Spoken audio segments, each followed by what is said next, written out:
హల్లెలూయా. సర్వశక్తివంతుడు, సర్వోన్నతుడు, సర్వ జగద్రక్షకుడైన యేసుక్రీస్తు నామములో మీ అందరికీ వందనాలు. ప్రియమైన దేవుని పిల్లారా, ఎలా ఉన్నారు? బాగున్నారా? ఈరోజు మీ ఆత్మీయ జీవితానికి ఉపయోగపడే ఒక మంచి సందేశాన్ని నేను మీ మధ్యకి తీసుకొని వచ్చాను. దయచేసి ఈ వీడియోని స్కిప్ చేయకుండా పూర్తిగా చూడండి. దేవుని వాక్యంలో నుంచి ఒక అద్భుతమైన మాటను మనం ధ్యానం చేద్దాం. మార్కు సువార్త 15వ అధ్యాయం 43వ వచనాన్ని నేను చదువుతాను, మీరు వినండి. గనుక సాయంకాలం అయినప్పుడు అరిమత్తయ్య యోసేపు తెగించి పిలాతు నొద్దకు వెళ్ళి యేసు దేహమును తనకిమ్మని అడిగెను. అతడు ఘనత వహించిన ఒక సభ్యుడై దేవుని రాజ్యము కొరకు ఎదురు చూచువాడు. అసలు ఎవరు ఈ అరిమత్తయ్య యోసేపు? అరిమత్తయ్య యోసేపు అరిమతయ అనే ప్రాంతానికి చెందినవాడు. అతడు నీతిమంతుడు, యథార్థవంతుడు, మంచివాడు, ధనవంతుడని. అతడు యూదుల అత్యున్నత న్యాయస్థానమైన సన్హెద్రిన్ సభలో ఘనత వహించిన ఒక సభ్యుడని దేవుని వాక్యంలో మనం చూస్తూ ఉంటాం. అతడు యేసుక్రీస్తు ప్రభుని రహస్యంగా వెంబడించిన ఒక రహస్య శిష్యుడు. అంతేకాదు, అతడు దేవుని రాజ్యం కోసం ఎదురుచూచువాడు.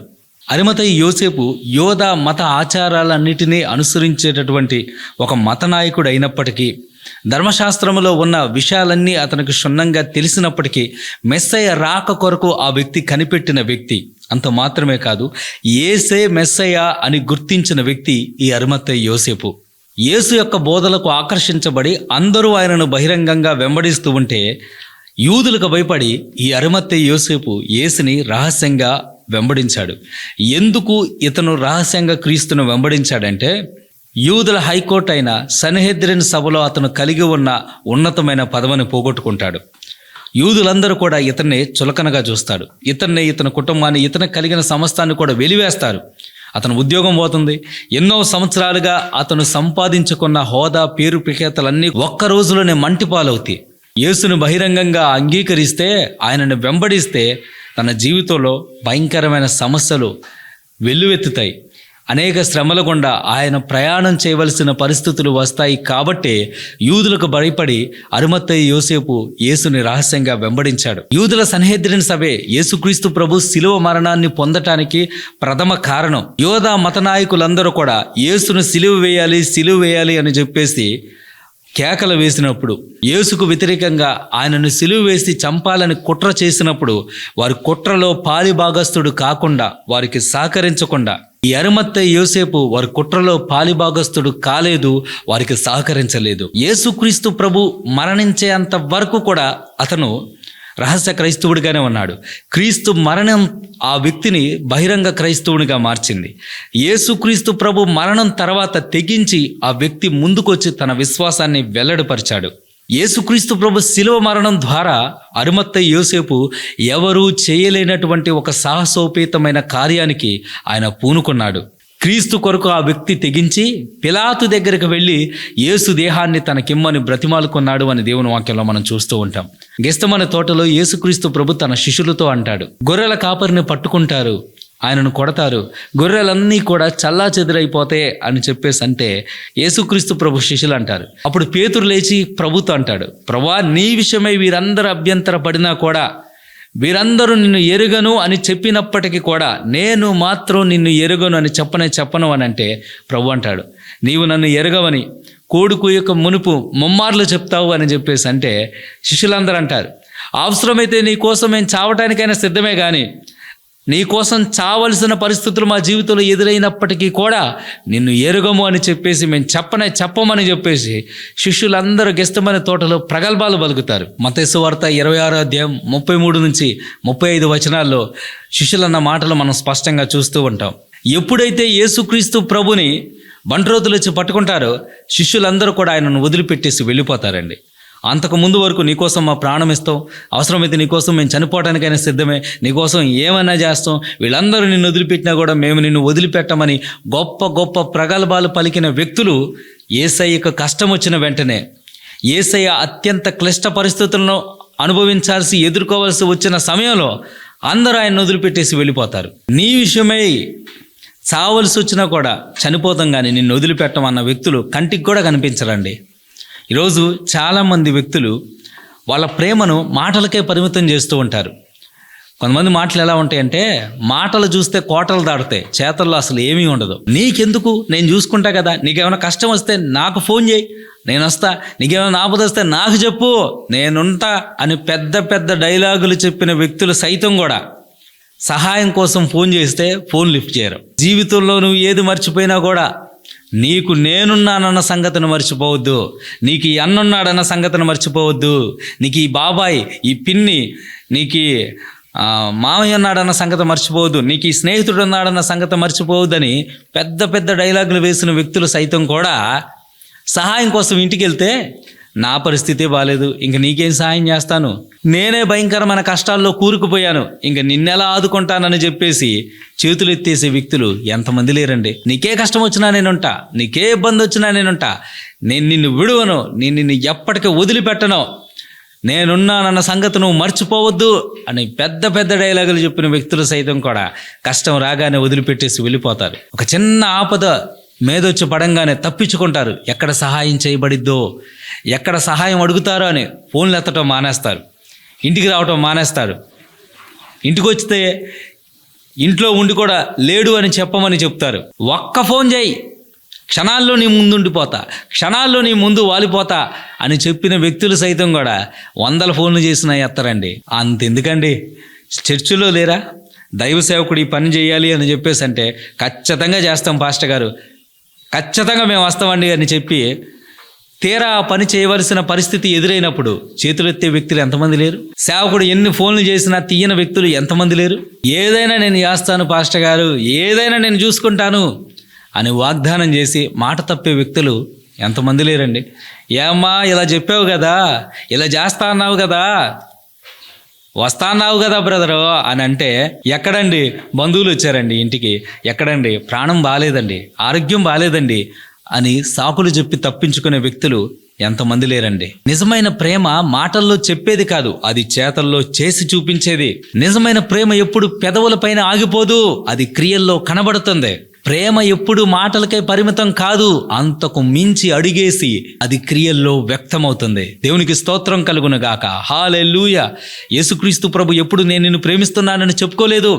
ఆకాశ మహాకాశములు పట్టజాలనటువంటి మహా గొప్ప ప్రభు, ఎవరు సమీపించరాని తేజస్సులో తాను మాత్రమే వసించుచు అమరత్వం కలిగి ఉన్న సర్వశక్తివంతుడైన ప్రభు తన మహిమనంతా విడిచిపెట్టి ఈ భూలోకానికి వచ్చి సిలువపైకి ఎక్కి ఎంతలా నేను నిన్ను ప్రేమిస్తున్నాను అని తన ప్రేమనంతా సిలువ ద్వారా వ్యక్తపరిచాడు. తన ప్రేమనంతా సిలువలో కనబరిచాడు. ప్రేమ క్రియల్లో కనబడుతుంది. యోహాను రాసిన మొదటి పత్రిక 3వ అధ్యాయం 12వ వచనంలో, నా చిన్నపిల్లలారా, మీ ప్రేమ మాటతోనూ నాలుకతోనూ కాక క్రియతోనూ సత్యముతోనూ ఉండాలి అని చెప్పేసి దేవుని వాక్యం సెలవిస్తూ ఉన్నదండి. నేడు మనుషులు చెప్పేది ఒకటి, చేసేది ఒకటి. చెప్పేదానికి చేసేదానికి అసలు ఏమాత్రం పొంతన ఉండనే ఉండదు. నీకోసం మేమేమైనా చేస్తాం, నీకోసం అవసరమైతే మా ప్రాణం ఇస్తాం, చనిపోవడానికన్నా మీకోసం మేము సిద్ధమే అని ప్రగల్భాలు పలికిన వ్యక్తులు కంటికి కూడా కనపడలేదు సమస్య వచ్చినప్పుడు. ఆ దరిదాపుల్లో ఎక్కడ కూడా వారి ఉనికి కూడా లేదండి. పారిపోయారు తమ ప్రాణాలు కాపాడుకోవడానికి. 3.5 సంవత్సరాలు ప్రభు పెట్టింది తిని, ప్రభుతో కూడా ఉండి, ప్రభువాని కోసం ఏమన్నా చేస్తామన్న వ్యక్తులు ప్రభుకి సమస్య రాగానే ఆయనను వదిలిపెట్టేసి, కష్ట సమయంలో ఆయనను వదిలి ఒంటరివాణ్ణి చేసి వెళ్ళిపోయారు. లేరా ఈరోజు అటువంటి వ్యక్తులు? కష్టమైన, నష్టమైన, వ్యాధైన, బాధైన, రోగమైన, రుగ్మతైన నేను నిన్ను వదిలిపెట్టను, నేను నిన్ను విడువనని ప్రమాణాలు చేసిన వ్యక్తులు వదిలేసి ఒంటరి వాళ్ళని చేసి వెళ్ళిపోతూ ఉన్నారు. సమస్య రాగానే ప్రేమించి పెళ్లి చేసుకొని ఎన్నో గొప్ప గొప్ప మాటలు చెప్పి రోగం రాగానే భార్యను వదిలి వెళ్ళిపోయిన భర్తలు ఎంతమంది లేరు? సమస్య రాగానే భర్తను వదిలేసి వేరొకరితో సహవాసం చేసే భార్యలో ఎంతమంది లేరండి? నా అనుకున్న యేసుక్రీస్తు ప్రభు శిష్యులు యేసును వదిలేసినప్పుడు అరిమత్తయి యోసేపు యేసు కొరకు తెగించాడు. దేవునికి స్తోత్రం కలుగునగాక. ఆయన తెగించి పిలాతు దగ్గరికి వెళ్ళాడని దేవుని వాక్యంలో మనం చూస్తూ ఉంటాం. రోమా ప్రభుత్వం యేసుక్రీస్తు ప్రభుని రాజద్రోహిగా ముద్రించి ఆయనను సిలువ వేసి చంపారు. అలాంటి సమయంలో శిక్షించబడిన నేరస్తుని దేహాన్ని అడగటం అంటే చట్టరీత్యా రోమా ప్రభుత్వం దృష్టిలో, యోధా మత నాయకుల దృష్టిలో తన హోదాని, తన పేరు ప్రఖ్యాతల్ని, తన ప్రాణాన్ని పణంగా పెట్టడమేన అర్థం. కానీ అరిమత్తయి యోసేపు తన భయాలన్నిటిని పక్కన పెట్టి పిలాతు దగ్గరికి వెళ్ళాడని దేవుని వాక్యంలో మనం చూస్తూ ఉంటాం. యోసేపు ప్రభు కోసం తెగించాడు అని దేవుని వాక్యంలో మనం చూస్తామండి. తెగించటం అంటే తన ప్రాణాన్ని పణంగా పెట్టడం. తెగించటం అంటే తన పదవిని కోల్పోవటం, ఎన్నో సంవత్సరాలుగా సంపాదించుకున్న తన పేరు ప్రఖ్యాతలన్నిటినీ ఒక్క రోజులో వదిలేసుకోవటం. తెగించటం అంటే యూదులకు వ్యతిరేకం అవటం. తెగించటం అంటే యూదులు తమ కుటుంబాన్ని, తమ బిడ్డల్ని వెలివేసినా కూడా వెనకడుగు వేయకుండా ముందుకు వెళ్ళటమే తెగించటం అంటే. ఈ కార్యం చేస్తే నన్ను, నా కుటుంబాన్ని, నా బిడ్డలను తరతరాలుగా వెలివేస్తారు అని తెలిసినప్పటికీ కూడా ప్రభు కొరకు తెగించి ముందుకొచ్చాడు చూడండి, అది తెగించటం అంటే. యేసు కొరకు తెగిస్తే ఉద్యోగం పోయిద్ది, ఫలితంగా ఎన్నో శ్రమలు, ఎన్నో నిందలు, ఎన్నో అవమానాలు, ఎన్నో బాధలు, ఎన్నో హింసలు, భయంకరమైన వ్యతిరేకత, భయంకరమైన నిందలు, అవమానాలు ఎదుర్కోవలసిన పరిస్థితులు వస్తాయి. అయినప్పటికీ కూడా వాటిని లక్ష్య పెట్టకుండా, తన హోదాని లక్ష్య పెట్టకుండా, తన పేరు ప్రఖ్యాతను లక్ష్య పెట్టకుండా ప్రభు కొరకు అరిమతయి యోసేపు తెగించాడు. మనలో చాలామంది, నేను నా కుటుంబం కోసం ఎంతైనా తెగిస్తాను, నేను నా బిడ్డల కోసం ఎంతైనా తెగిస్తాను, నేను నా భార్య కోసం ఎంతైనా తెగిస్తాను, నేను అవసరమైతే నా కుటుంబం కోసం ఎంత దూరమైనా వెళ్తాను, నేను ప్రేమించిన ఆ వ్యక్తి కోసం ఎంతకైనా తెగిస్తాను, ఆ వ్యక్తిని సంపాదించుకోవడం కోసం, ఆ వ్యక్తిని దక్కించుకోవడం కోసం, అనుకున్నది నా జీవితంలో పొందుకోవడం కోసం, దానిని సంపాదించుకోవడం కోసం అవసరమైతే ఎంత దూరమైనా వెళ్తా, ఎంతకైనా తెగిస్తాను అని చెప్పే వ్యక్తులు మనలో ఎంతోమంది ఉన్నారు. ప్రియమైన దేవుని బిడ్డ, మీలో ఎంతమందికి యేసుక్రీస్తు ప్రభు కొరకు తెగించే మనసు ఉంది? దైవికమైన విషయాల కొరకు తెగించే మనసు ఉంది? ఆధ్యాత్మికమైన విషయాల కొరకు తెగించే మనసు మీలో ఎంతమంది కలిగి ఉన్నారు? యేసుక్రీస్తు ప్రభు యొక్క రాజ్య వ్యాప్తి కొరకు, ఆయన సువార్తను ఈ భూలోకంలో స్థాపించుట కొరకు మీలో ఎంతమంది క్రీస్తు కొరకు తెగించగలుగుతారు? మీలో ఎంతమందికి క్రీస్తు కొరకు తెగించే ఆ త్యాగపూరితమైన మనసు ఉంది? ఈరోజు విశ్వాసులు ఎలా తయారయ్యారంటే, ప్రభు కోసం మనం ఏమి చేయాల్సిన అవసరం లేదు, కానీ ప్రభు మాత్రం మన ప్రార్థనలన్నిటికీ సమాధానం ఇవ్వాలి. ప్రభు కోసం మనం తెగించి సువార్త ప్రకటించాల్సిన అవసరం లేదు, ప్రభు కోసం తెగించి త్యాగం చేయాల్సిన అవసరం లేదు, కానీ ప్రభు మా ప్రార్థనకు సమాధానాలు ఇవ్వాలి. రాత్రికి రాత్రి మనల్ని హెచ్చించాలి, మన స్థితిగతులు మారిపోవాలి, మన పరిస్థితులు మారిపోవాలి, రాత్రికి రాత్రే మనం బ్లెస్ అవ్వాలి. ఇలాగైనా తయారయ్యారు విశ్వాసులు. ప్రభు నుండి మనకు ఆశించింది దొరకకపోతే ప్రభువును వదిలిపెట్టే విశ్వాసులు ఉన్నారు. కానీ ప్రభు నాకు ఇచ్చిన ఇవ్వకపోయినా ప్రభు కోసం నేను తెగించి జీవిస్తాను అనే తెగింపు మీలో ఎంతమంది కలిగి ఉన్నారు? మా దేవుడు మండుచున్న ఈ వేడిమి గల అగ్నిగుండము నుంచి మమ్మల్ని రక్షించడానికి సమర్థుడు. ఒకవేళ ఆయన మమ్మల్ని రక్షించకపోయినను నీవు నిలబెట్టిన ఈ బంగారపు ప్రతిమను మేము మొక్కము, అవసరమైతే మేము చనిపోతాం. అది కదా నిజమైన తెగింపు అంటే. ప్రభు ఇచ్చినా ఇవ్వకపోయినా ఆయన కోసం నేను కనిపెట్టుకుంటా, ప్రభు చేసినా చేయకపోయినా ఆయన యందు నేను ఎంతైనా విశ్వాసం ఉంచుతా. ఎందుకంటే ఆయన సర్వశక్తివంతుడు, ఆయన నా అవసరాలకు మించినవాడు. నాకున్న సమస్తము కంటే, నాకు కావలసిన వాటన్నిటికంటే ఆయన గొప్పవాడు అని మీలో ఎంతమంది ఎరుగుచూ ఉన్నారు? ఎవరు పడితే వాళ్ళు ప్రభు కోసం తెగించలేరు. ఎవరైతే ప్రభుని ప్రేమిస్తారో వారు మాత్రమే ప్రభు కోసం తెగిస్తారు. ఒక అబ్బాయి ఒక అమ్మాయిని ప్రేమిస్తే తన కోసం తన ప్రాణాలు ఇవ్వడానికైనా కూడా వెనకాడడు. అవసరమైతే తన ప్రేమను వ్యక్తపరచడానికి తన ప్రాణాలు ఇవ్వడానికి కూడా తెగిస్తాడండి. అడ్డొస్తే ఎంతమందిని చంపడానికైనా వెనకాడరు. మనం చూస్తూ ఉంటాం న్యూస్లో. కారణం ఏంటంటే ఆ వ్యక్తి ప్రేమిస్తున్నాడు కాబట్టి. మనం ప్రభువుని ప్రేమిస్తే ఆయన కోసం ఏది త్యాగం చేయడానికైనా మనం వెనకాడం. మనకు ఆసక్తి ఉండాలండి. ఆయన కోసం ఏం చేయాలి, ఆయన ఆసక్తి ఉంటే ఆయన కోసం అన్నీ చేస్తాం. ఈరోజు చాలామంది ప్రభు కోసం ఏమి చేయలేకపోవడానికి గల కారణం ఏంటంటే ఆసక్తి లేదు, దైవికమైన ఆకలి లేదు. దేవుని కోసం ఆకలి దప్పులు కలిగి ఉన్న వ్యక్తులు ప్రభు కోసం గొప్ప కార్యాలు చేయటానికి వెనకాడరు. దేవుని రాజ్యం కోసం, ఆయన రాజ్య వ్యాప్తి కోసం మనకు ఆకలి ఉండాలి. పరిచర్య కోసం మనకు ఆకలి ఉండాలి. ఆత్మల సంపాదన కోసం మనకు ఆకలి ఉండాలి. ఆ ఆకలి లేకపోతే దేవుని కోసం మనం ఏం చేయలేం. దైవికమైన ఆకలి మనం కలిగి ఉన్నప్పుడు ఈ లోక సంబంధమైన ఆకలి మీద మన దృష్టి పోదండి. దైవికమైన ఆకలి గనక మనకు ఉంటే ఆ ఆత్మ మనల్ని నిద్ర పట్టనీయకుండా ప్రభు కోసం పనిచేసేలాగా చేసిద్ది. నేడు చాలామందికి దైవికమైన ఆకలి లేదు, లోక సంబంధమైన ఆకలి ఉంది. లోక విషయాలు తెలుసుకోవాలి, అది తినాలి, ఇది తినాలి, అది తాగాలి, ఇది తాగాలి, అది సంపాదించుకోవాలి, ఇది సంపాదించుకోవాలి, ఆ వస్తువు కొనుక్కోవాలి, ఈ వస్తువు కొనుక్కోవాలి. వీటి మీద ఆశ ఉంది, కానీ దేవుని విషయాల మీద ఆశ లేదు. దేవుని విషయాలు చెప్తే వినేవాళ్ళు ఎవరున్నారు? వినటానికి ఆసక్తి చూపించే వ్యక్తులు ఎవరున్నారు? నీతి కొరకు ఆకలి దప్పులు కలిగిన వ్యక్తులు ఈ రోజుల్లో కనబడట్లేదు. సత్యవాక్యం కొరకు ఆకలి దప్పులు కలిగిన వ్యక్తులు ఈ రోజుల్లో కనబడట్లేదు. పరిచర్య పట్ల ఆకలి దప్పులు ఈ రోజుల్లో కనబడట్లేదు. ఒకప్పుడు దైవ సేవకుడు ఏదని చెప్తే ఈ పరిచర్య చేయాలని చెప్పేసి అంటే పరిగెత్తుకుంటూ చేసేవాళ్ళు. ఇప్పుడు లేదు ఆసక్తి. నాకెందుకులే వాళ్ళు వీళ్ళే చేస్తారని చెప్పేసి వదిలేస్తూ ఉన్నారు.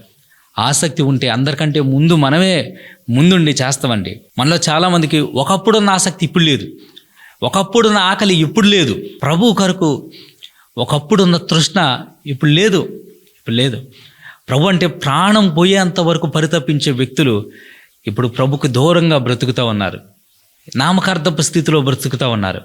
నా ప్రభు కోసం నేను ఎంత త్యాగమైనా చేస్తా, ఎంత దూరమైనా వెళతా, నా ప్రభు కోసం నేను ఏమైనా చేస్తా, అవసరమైతే నా ప్రభు కోసం నేను చనిపోవడానికైనా వెనకాడను అని సమర్పించుకొని, ఆ సమర్పణను వెనకకు తీసుకొని ఆయన కొరకు ఒక గొప్ప ఆకలి కలిగి ఉండి, గొప్ప ఆసక్తి కలిగి ఉండి దాన్ని కోల్పోయి జీవించే వ్యక్తులు నేను ఎంతమంది లేరండి? చల్లారిపోయిన స్థితిలో ఉన్న వ్యక్తులు ఎంతమంది లేరు? అరిమత్తయి యోసేపుకు దేవుని పట్ల ఆకలి కలిగి ఉన్నాడు. దేవుని రాజ్యం పట్ల ఆకలి ఉంది కాబట్టి ప్రభు కోసం ఆయన తెగించాడు. దేవుని రాజ్యం పట్ల ఆకలి ఉన్నప్పుడు మనం ఆయన కోసం తెగిస్తాం. ఈ భూమి మీద ఆయన రాజ్యాన్ని స్థాపించట కొరకు ఎంత దూరమైనా వెళతాం. యోసేపు తన జీవితంలో హోదా కన్నా, పదవి కన్నా, అధికారము కన్నా క్రీస్తుని అధికంగా ప్రేమించాడు. మనలో చాలామంది వారి పనుల కంటే ఎక్కువ యేసును ప్రేమించలేకపోతూ ఉన్నారు. పనులు మానుకొని మందిరానికి రాలేని స్థితిలో ఉన్న వ్యక్తులు ఎంతోమంది ఉన్నారు. కారణం ఏంటంటే క్రీస్తు కంటే వారి పనులే ఎక్కువైపోయినాయి. నీ పనులన్నిటికంటే యేసుక్రీస్తు ప్రభు ఘనమైన వాడిగా నీకు అనిపించట్లేదా? దేవుని అధికంగా ప్రేమించినప్పుడు ఆయన ముందు సమస్తము తేలిపోతుంది, నీకు తేలిగ్గా అనిపిస్తుంది. అంతేకాదండి, యేసును సిలువేసిన సమయంలో ఆయన శిష్యులు ఎవరు ఆయన దగ్గర లేరు. యేసు తల్లి అయిన మరియా, మగ్దలేని మరియా, కొందరు స్త్రీలు అక్కడ ఉన్నారని దేవుని వాక్యంలో రాస్తుంది. నికోదేము, అరిమత్తయి యోసేపు అక్కడ ఉన్నారు. యేసు శిష్యుడైన యోహాను కూడా సిలువకు అత్యంత సమీపంలోనే ఉన్నాడు. యేసు క్రీస్తు ప్రభు దేహాన్ని తనకిమ్మని అడిగి పిలాతు తీసుకోమన్నప్పుడు అరిమత్తయి యోసేపు ఏం చేశాడో తెలుసా? యేసు కొరకు ఒక కొత్త నారబట్టను కొన్నాడు. కొని తానే సిలువపై నుంచి ఆయన దేహాన్ని తన భుజాల మీద మోసుకుంటూ దింపాడండి. దేవునికి స్తోత్రం కలుగునగాక. దేవుని బిడ్డ, క్రీస్తును మోసే అనుభవం మనం కలిగి ఉండాలని ప్రభు ఆశిస్తూ ఉన్నాడు. మీలో ఎంతమందికి ప్రభు యొక్క భారాన్ని మోసే అనుభవం ఉంది? ప్రభు యొక్క హృదయ భారాన్ని మోసే అనుభవం ఎంతమంది కలిగి ఉన్నారు? క్రీస్తు యేసు కలిగిన ఈ మనసు మీరును కలిగి ఉండండి అని దేవుని వాక్యం సెలవిస్తూ ఉన్నది కదా. యేసయ్యను మన భుజాల మీద మోయాలి, ఆయన పరిచర్య భారాన్ని మన భుజాల మీద మోయాలి, ఆయన సువార్త భారాన్ని మన భుజాల మీద మనం మోయాలి. మనం ప్రతి ఒక్కరం ప్రభు పట్ల ఒక గొప్ప భారాన్ని కలిగి ఉండాలి. నశించిపోతున్న ఆత్మల పట్ల గొప్ప భారాన్ని మనం కలిగి ఉండాలి. పాడైపోతున్న వ్యక్తులను చూసి మన హృదయం కదిలించబడాలి. అరిమత్తయి యోసేపు యేసుక్రీస్తు ప్రభు సెలువులో చూపించిన ఆ ప్రేమను చూసి, ఆ సహనాన్ని చూసి, ఆయన పొందిన ఆ గాయములను చూసి, సిలువలో ఆయన అనుభవిస్తున్న ఆ శ్రమలను చూసి, ఆ వేదనను చూసి తన హృదయం కదిలించబడింది. అప్పటి వరకు యూదులకు భయపడిన ఆయన ప్రేమ ద్వారా ఆ భయాన్ని జయించగలిగాడు. ఆ భయం ఆయనలో నుంచి వెడలిపోయింది. సాధారణంగా రోమన్స్ సిలువ వేయబడిన వ్యక్తులను ఆ సిలువకే ఉంచేవారు, లేకపోతే సామూహిక గుంతల్లో వారిని పడేసేవారు. ఆ సిలువ మీద ఉన్న వ్యక్తుల యొక్క దేహాలను రాబందులు, గద్దలు, కాకులు పీక్కొని తినేయి. యేసుక్రీస్తు ప్రభు యొక్క దేహాన్ని యోసేపు అనాథ శవంగా వదిలేయలేదు. యేసుక్రీస్తు ప్రభుని తీసుకెళ్లి గుంతల్లో పడేయలేదు. యేసుక్రీస్తు ప్రభుకి గౌరవప్రదమైన అంత్యక్రియలు జరపటం అరిమత్తయి యోసేపుకు క్రీస్తు పట్ల ఉన్న ప్రేమను వ్యక్తపరుస్తూ ఉన్నది. యేసుక్రీస్తు ప్రభు ఒక నేరస్తుడిగా అవమానకరమైన మరణాన్ని పొందినప్పటికీ కూడా ఆయన గౌరవప్రదంగా ఒక రాజుగా సమాధి చేయబడ్డాడు. దేవునికి స్తోత్రం కలుగునుగాక. హల్లెలూయా.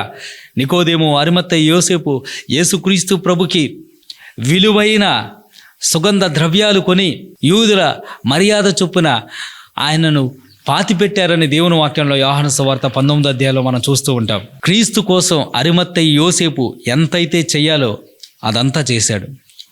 యేసుక్రీస్తు ప్రభు కోసం తన హోదాను, పలుకుబడిని ఉపయోగించాడు. దేవుని బిడ్డలారా, మీలో ఎంతమంది క్రీస్తు కోసం ఈ హోదాను ఉపయోగించగలుగుతూ ఉన్నారు? మీకు ఉన్న ఆ హోదాను దేవుని రాజ్య వ్యాప్తి కోసం ఎంతమంది ఉపయోగిస్తూ ఉన్నాడు? క్రైస్తవుల క్షేమం కోసం, దేవుని బిడ్డల ఓదార్పు, ఆదరణ కోసం, వారి రక్షణ కోసం ఎంతమంది మీ హోదాను, మీ పరపతిని వాడుతూ ఉన్నారు? సువార్త వ్యాప్తి కోసం మీ హోదాను ఎంతమంది ఉపయోగిస్తూ ఉన్నారు? మీ పలుకుబడిని ఉపయోగించి ఎంతమంది దేవుని పనుల్లో సహకరిస్తూ ఉన్నారు? మీ పలుకుబడి ద్వారా దేవుని పనుల్లో ఎంతమంది సహకారులుగా మారగలుగుతూ ఉన్నారు? అత్యంత ఖరీదైన నారబట్టను కొని యేసుక్రీస్తు ప్రభు దేహాన్ని ఆ నారబట్టలో చుట్టారండి. యేసుక్రీస్తు ప్రభు ఈ భూమి మీదకు వచ్చినప్పుడు ఆయనకు సత్రంలో చోటు లేదు. నక్కలకు బొరియలున్నాయి, ఆకాశ పక్షులకు గూళ్ళున్నాయి, కానీ మనుష్య కుమారుడు తలదార్చుకోవడానికి స్థలం కూడా లేదు అని చెప్పేసి ప్రభువే అన్నాడు. ఆయన మరణించిన తర్వాత ఆయన సమాధి చేయడానికి కూడా స్థలం లేదు. అరిమత్తయి యోసేపు తన కొరకు తొలిపించుకున్న సమాధిలో యేసుక్రీస్తు ప్రభుని ఉంచారు. ఆ రోజుల్లో యూదులు వారు మరణించక ముందే వారి కొరకు సమాధులు తొలిపించుకునేవారు. ఈ అరిమత్తయి యోసేపు కూడా తాను మరణించక మునుపు తన కొరకు తొలిపించుకున్న ఆ సమాధిని క్రీస్తుకి ఇచ్చాడండి. ఇది నాకంటే క్రీస్తుకే బాగా ఉపయోగపడేది, నన్ను ఉంచడం కంటే ఇందులో క్రీస్తును ఉంచటమే చాలా గొప్ప విషయం అని చెప్పేసి తన కొరకు తొలిపించుకున్న ఆ సమాధిని క్రీస్తుకు అప్పగించాడు. అరిమతయ్య యోసేపు క్రీస్తు కోసం తెగించాడు. తన పలుకుబడిని క్రీస్తు కోసం ఉపయోగించాడు. అంత మాత్రమే కాదు, క్రీస్తుని తన భుజాల మీద మోశాడు. క్రీస్తు కోసం విలువైన వాటిని ఆయన కొన్నాడు. తనకున్న సమస్తాన్ని, తన కొరకు తొలిపించుకున్న వాటిని సైతం క్రీస్తుకి డెడికేట్ చేశాడు. ఈరోజు ఈ నా మాటలు వింటున్న ప్రియమైన దేవుని బిడ్డ, మీలో ఎంతమంది మీ సమయాన్ని, మీ యవ్వనాన్ని, మీ తలాంతులను, మీ సమయాన్ని, మీ ధనాన్ని, మీకున్న సమస్తాన్ని, మీ యవ్వన బలాన్ని ప్రభు కొరకు ఇవ్వగలుగుతూ ఉన్నారు? దేవుని మహిమ నిమిత్తం, ఆయన రాజ్య వ్యాప్తి కొరకు మీరు మీ సమయాన్ని, మీ తలాంతులను, ప్రభు మీకు ఇచ్చిన యవ్వన బలాన్ని ప్రభు కొరకు మీరు సమర్పించగలరా? ఆయన నీ సమస్తం కాకపోతే ఆయన నీకేమీ కాడంతే. అరిమత్తయి యోసేపు తనకున్న సమస్తాన్ని క్రీస్తుకి అప్పగించాడు. నీకున్న సమస్తాన్ని క్రీస్తు చేతిలో పెట్టినప్పుడు మాత్రమే ఆయన కొరకు సమస్తాన్ని నువ్వు త్యాగం చేయగలవు. ఈరోజు ప్రభు నిన్నేమీ అడగట్లేదు, నిన్ను అడిగేది ఒకటే, నీకున్న యవన బలాన్ని ప్రభుకి ఇవ్వగలవా? యోసేపు వలె ప్రభు కోసం నువ్వు తెగించగలవా?